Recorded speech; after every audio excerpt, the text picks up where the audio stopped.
There is this very specific kind of paralysis that happens when you walk into a massive hardware store. Oh, yeah, totally.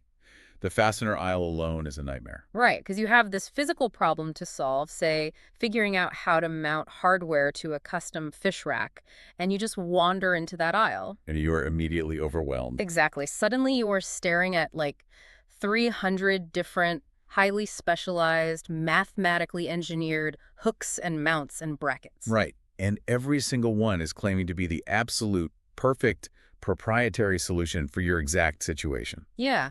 It's like the sheer volume of specialized options convinces us that, well, we need the exact right factory-made part for the job. It is the tyranny of the specialized tool. I Yeah. mean, modern design and targeted marketing have really conditioned us to believe this. Oh, for sure. We think that for every unique problem in the world, there's a unique, purpose-built product that we simply must purchase to solve it properly. Right, we just pull out our wallets. Exactly.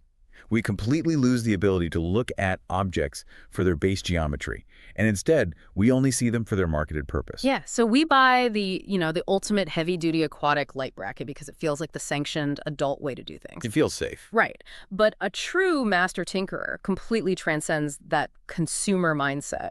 They definitely do. They solve complex structural issues by repurposing the totally mundane items around them.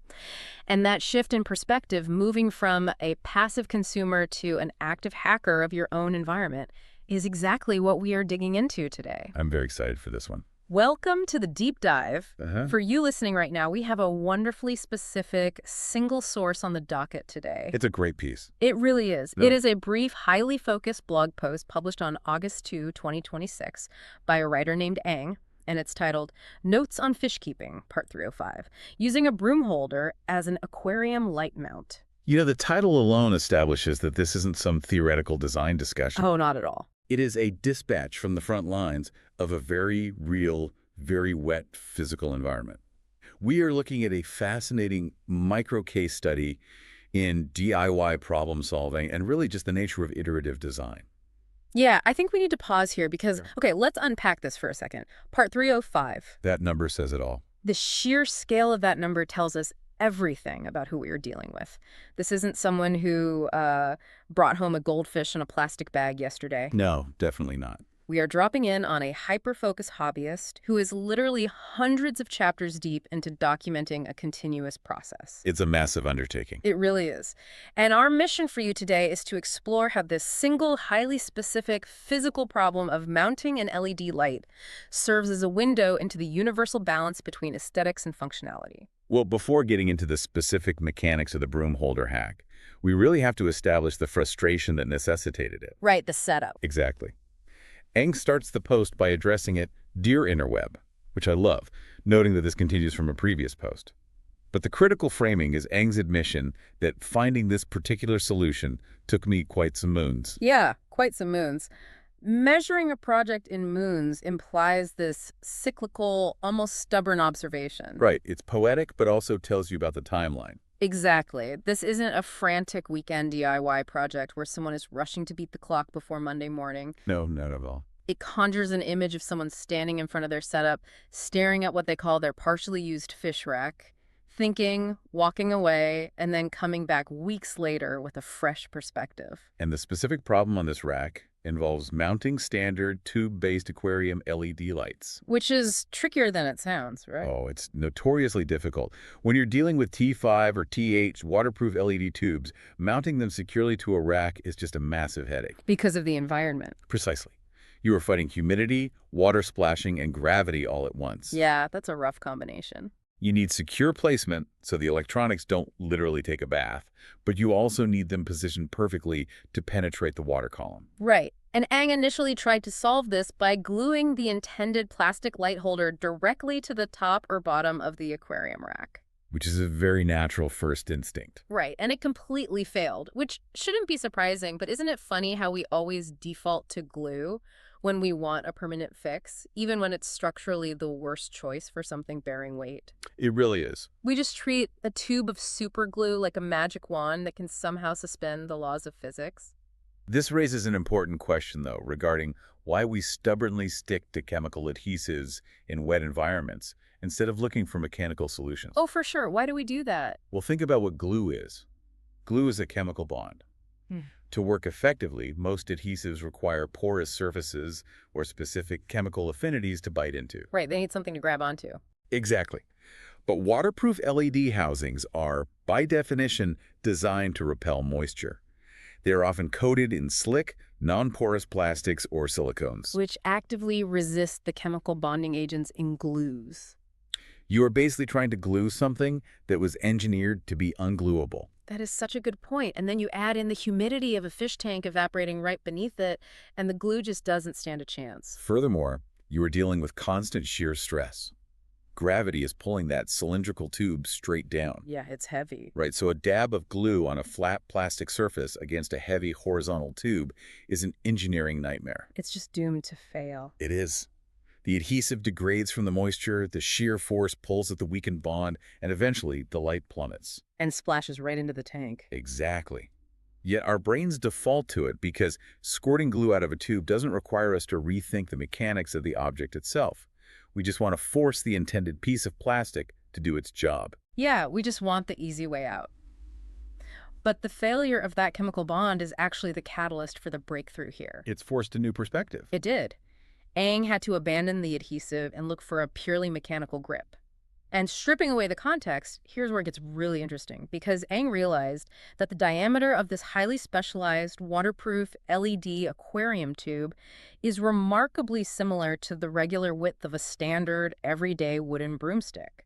And that realization is huge because it requires overcoming a massive psychological hurdle known as functional fixedness. Functional fixedness. Okay, what is that exactly? It's a cognitive bias that basically limits a person to using an object only in the way it is traditionally used. Oh, I see. A classic example in psychology is Carl Dunker's candle problem from 1945. Have you heard of this one? I think so, but remind me how it goes. So, you are given a candle, a box of thumbtacks, and a book of matches, and you are asked to attach the candle to the wall so the wax doesn't drip onto the table below. Most people try to tack the candle directly to the wall, or they try to melt wax to stick it there, which obviously fails. Right, the wax won't hold the weight. Exactly. The solution is actually to empty the box of tacks, tack the empty box to the wall, and place the candle inside it. Ah, okay. So people fail because they look at the box and only see a container for tacks rather than a wooden platform. Exactly the same principle applies here with Aang's fish rack. An aquarium light mount holds aquarium lights. A broom holder holds brooms. Right, we put them in these strict mental categories. We do. Overcoming functional fixedness requires you to strip away the marketing, the labels, and the intended use case, and just look at the raw physical geometry of the item. Which is exactly what Aang did. Yes. Aang realized that, son of its context, an LED tube is simply a rigid cylinder, and a broomstick is also simply a rigid cylinder. And they just happen to share the exact same diameter. Right. Because of that matching geometry, Aang completely ditched the specialized plastic aquarium hardware and just clamped a heavy-duty broom holder onto the rack to hold the LED light. Okay, wait. I have to push back on the physical reality of this for a second. Sure, good. Aquarium lights, even the durable ones, are relatively fragile, right? You are dealing with thin plastic or glass housings holding sensitive electronics. That is true. So if you jam a utility closet broom clamp, something designed to take the impact of a heavy wooden pole being violently shoved into it over a fragile LED tube, aren't you risking cracking the housing? You would think so, yeah. Right. Why didn't the broom holder just shatter the aquarium light? Well, it really comes down to how different mechanical clamps distribute force. The flimsy plastic clips intended for aquariums are rigid. Right. They snap in. Yeah, and if they don't fit perfectly, they create localized pressure points that can easily crack a tube. Oh, that makes sense. But a high-quality broom holder, however, usually relies on a cam mechanism with thick rubber grips. The durometer, or the hardness of that rubber, is specifically designed to be elastic. Oh, I see where this is going. So when you push the LED tube into the broom holder, the rubber deforms around the curve of the tube. So it spreads the compressive force out over a wider surface area. Precisely. And structurally, the cam mechanism of a broom holder is just ingenious for this specific application. How so? Think of how a Chinese finger trap works. The harder you pull, the tighter it grips. Oh, wow, right. Many broom holders work on a very similar principle. Yeah. As gravity pulls the heavy wooden pole or in this case the LED light, downward, the friction pulls the rubber cam downward as well, wedging it tighter against the backplate. That is brilliant. The heavier the object, the tighter the grip. Gravity is transformed from the enemy that destroys glue into the active mechanism of the mechanical grip. Wow. So you're taking a mechanism built for the chaotic, heavy-duty environment of a utility closet and deploying it over a delicate aquatic ecosystem. Exactly. It's a perfect cross-domain hack. Okay, so the listener now understands the mechanics of how it works, but I think the conversation has to pivot here to evaluate the why. Let's do it. Why did Ang ultimately commit to this across a multi-rack setup? And what does it tell us about the philosophy of design? Because, I mean, Ang openly admits this is a serious compromise. There is always a trade-off in design. Always. In the text, Ang offers a very honest, unvarnished assessment of the new setup. Yeah, it's very blunt. Ang states point blank that aesthetically speaking, the broom holder is not as pretty, seamless, or hidden as the actual plastic tube holder that was manufactured specifically for the aquarium tanks. Pretty, seamless, or hidden. I mean, that trifecta perfectly encapsulates the demands of modern consumer design, doesn't it? It really does. Everything has to look perfect. We expect our technology to be totally invisible. We want our TVs to look like framed art on the wall, our speakers to look like smooth pebbles on a bookshelf. Right. And we want our aquarium lights to magically float above the water without any bulky clamps or visible infrastructure. Well, the specialized plastic tube holder was engineered with that exact aesthetic as its primary directive. It was literally meant to disappear. But there's a cost to that. Huge cost. In making it thin, clear, and small so that it would be hidden, the manufacturer inherently compromised its structural integrity. And Ang recognizes that. Yes. Ang weighs this aesthetic failure against the core reason for keeping the broom holder, noting that when it comes to stickiness and sustaining grip, the broom holder is definitively the better choice. Stickiness and sustaining grip, man, it just sounds robust. It sounds dependable. It's the language of utility. It is. I want you, the listener, to think about your own workspace, your garage, or your kitchen.